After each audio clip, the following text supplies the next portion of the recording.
अस्सलाम वालेकुम। आज के सच के साथ मैं हूं वसीम अब्बासी। आज बहुत बड़ी खबर के साथ आपके पास हाजिर हो रहा हूं कि जनाब बल्ले के निशान पे पीटीआई ने प्लान बी बनाया जो मास्टर स्ट्रोक था और वो अभी तक किसी को नहीं बताया था और अब सामने आया है कि पीटीआई ने बल्ले के निशान के बजाय बल्लेबाज का निशान भी मुंतखब कर रखा था और उसके हवाले से मुकम्मल स्ट्रेटजी बना रखी गई थी।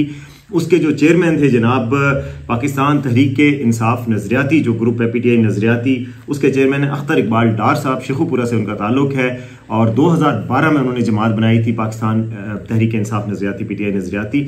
उसके साथ जनाब मुज़ाकरात करके पीटीआई नजरियाती के साथ मुज़ाकरात करके एक स्ट्रेटजी बनाई और एग्री कर लिया, दोनों ने एग्रीमेंट हो गया कि जी बल्लेबाज का निशान जो कि पीटीआई नजरियाती को मिल चुका ऑफिशियली इलेक्शन कमीशन से, उस निशान पर सारे पीटीआई के कैंडिडेट्स को टिकट अलॉट किए जाएंगे और अगर बल्ले का निशान पीटीआई को नहीं मिलता तो बल्लेबाज का निशान ऑटोमेटिकली तमाम पीटीआई के कारकुनों के पास और जो पीटीआई के नॉमिनेटेड जो कैंडिडेट्स हैं सूबाई और कौमी असम्बली के सबको मिल जाएगा। तो इस तरीके से पीटीआई ने बहुत ही स्मार्ट मैनूवर किया है और आउटस्मार्ट किया है अपने अपोनेंट्स को और एक बड़ी ज़बरदस्त स्ट्रेटजी बनाई है। और अब बल्ले के निशान की वजह से जनाब अब ये बहुत मुश्किल हो गया हुकूमत के लिए कि वो इतनी जल्दी उसको रोक सके।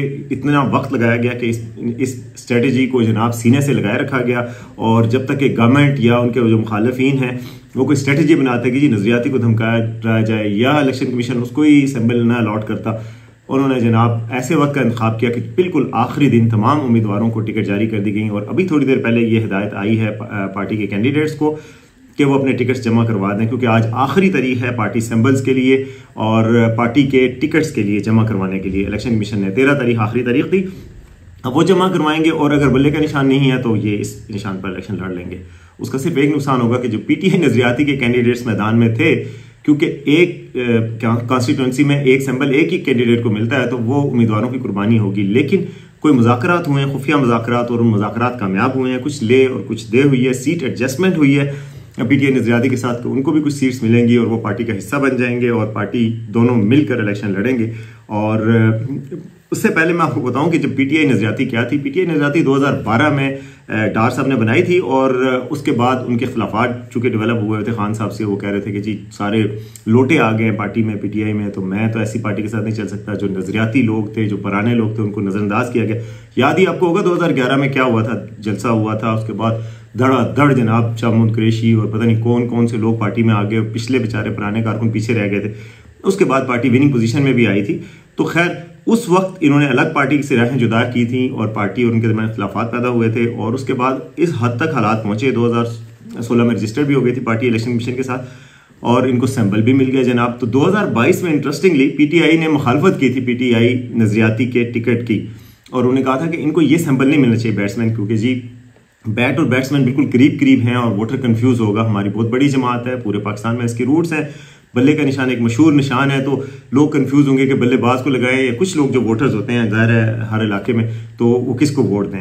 हमारे दोस्त हैं नबील डक्कू, उन्होंने ये खबर ब्रेक की थी सबसे पहले और उनके पास तफसीलात आई थी कि जो चकवाल में पीटीआई नजरियाती के कारकुन, एक सहाफ़ी भी हैं और एक और भी हैं जिन्होंने कागजात जमा करवाए, जबकि पीटीआई की तरफ से चकवाल में आपको पता ही है मुमताज़ सहाफ़ी आज़मीर ने कागजात जमा करवाए हुए हैं।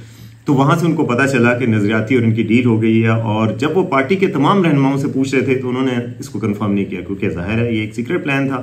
तो मेरे ख्याल में एक सियासी प्लान था और अच्छा प्लान भी था। बार बार बैरिस्टर गौहर कहते रहे कि जी हमारे पास प्लान बी मौजूद है, प्लान बी की तरफ तो दी जाए और प्लान बी हम आप किसी को बताएंगे नहीं।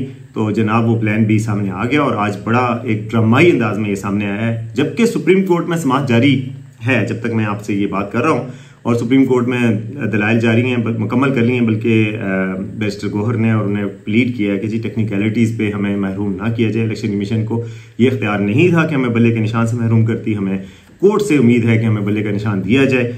अब उनको कोर्ट से मिलता है या नहीं मिलता, लेकिन उनके लिए कोई ख़ास फ़र्क नहीं पड़ता। मैं आपको बताऊँगा कि बल्ले का निशान मिलने से, बल्ले का निशान ना भी मिले और बल्लेबाज का निशान मिलने से पार्टी को क्या फ़ायदे होंगे। आपको मैंने बताया था कि बल्ले का निशान ना मिले तो 3 तरह के नुकसान होंगे, वही नुकसान अब फायदे में बदल जाएंगे। जाहिर है एक तो बहुत जरूरी होता है इलेक्शन सिंबल के जी आपकी कंफ्यूजन ना हो।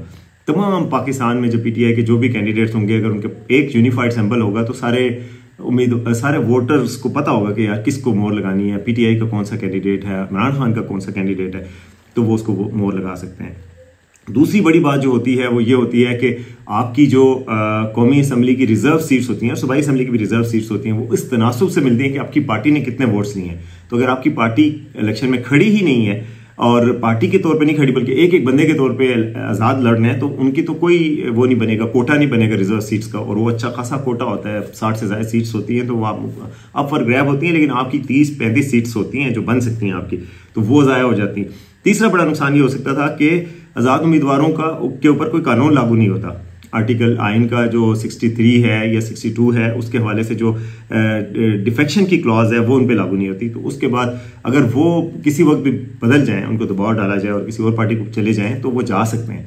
जबकि अगर वो किसी पार्टी की तरफ से लड़ रहे हैं, नजरियाती की तरफ से ही लड़ रहे हैं, सिंबल पे लड़ रहे हैं, तो उसके बाद वो डिफेक्ट नहीं कर सकते। अगर डिफेक्ट करेंगे, दूसरी पार्टी की तरफ जाएंगे, लोटे बनेंगे, तो उनकी मेंबरशिप मनसूख हो जाएगी, वो वोट नहीं दे सकते, जैसा कि सुप्रीम कोर्ट ने भी पिछली दफा दिया था फैसला 63A का। तो 63A उन पे लागू नहीं होती अगर वो आज़ाद हों। तो अब जो ये नई स्ट्रेटेजी है, अगर बल्लेबाज का निशान कामयाबी से वो हासिल कर लेते हैं, जो कि हासिल करना कोई मसला नहीं है, क्योंकि एक पार्टी है वो अपने उम्मीदवारों को टिकट दे सकती है, वो सारे PTI के उम्मीदवारों को टिकट दे सकती है, रजिस्टर्ड पार्टी है। यानी कि बहुत कम वक्त रह गया और बहुत कम मैनूवरिंग रह गई इलेक्शन कमीशन के पास भी और भी किसी इदारे के पास के बल्ले के बाज के सैंपल से महरूम किया जाए PTI को। तो एक बड़ा मास्टर स्ट्रोक खेला, बड़ी आउट स्मार्ट की है, और मेरे ख्याल में एक बड़ी उनके लिए एक खुश आइंद बात है। कम से कम इलेक्शन सिंबल की हद तक तो उन्होंने एक काफ़ी बड़ी फतह हासिल की है।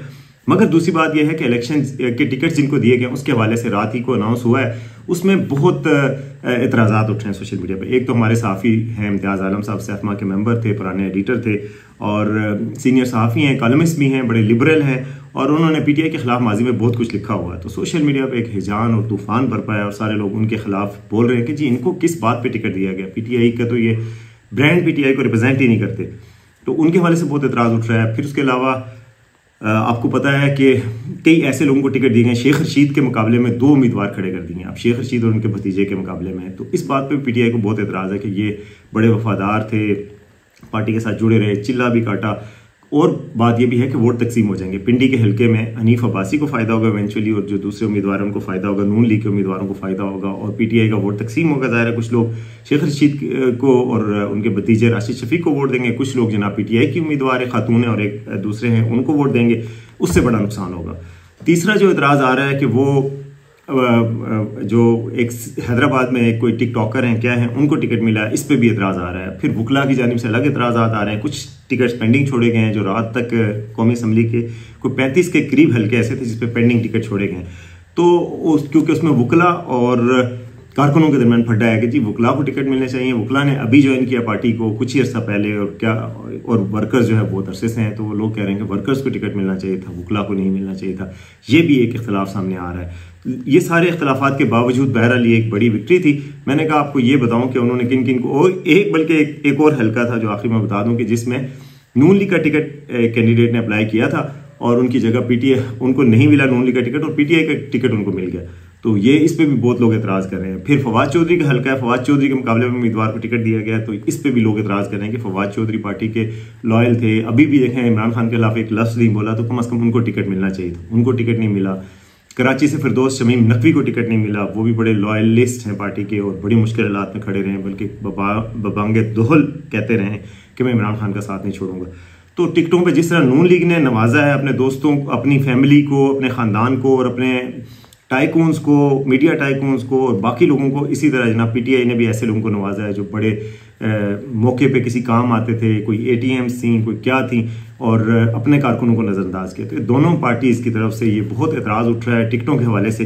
ताहम ये जो बल्ले के निशान के हवाले से था, एक बहुत बड़ा उन्होंने एक सरप्राइज़ दिया सबको। अलबत्ता यह है कि सुप्रीम कोर्ट से अगर बल्ले का निशान उनको मिल जाता है आज, तो वो तो वैसे ही एक मशहूर निशान है, लेकिन अगर बल्ले का निशान नहीं मिलता तब भी पार्टी को कोई बड़ा नुकसान नहीं होगा। बल्लेबाज का एक मास्टर स्ट्रोक खेला है, तो मैंने कहा आपको बताऊं। अब देखते हैं कि सुप्रीम कोर्ट का फैसला क्या आता है, और दूसरा ये कि इलेक्शन में बल्लेबाज या बल्ला क्या रंग दिखाता है। तो अब तक के लिए इतना ही, देखते रहिए आज का सच।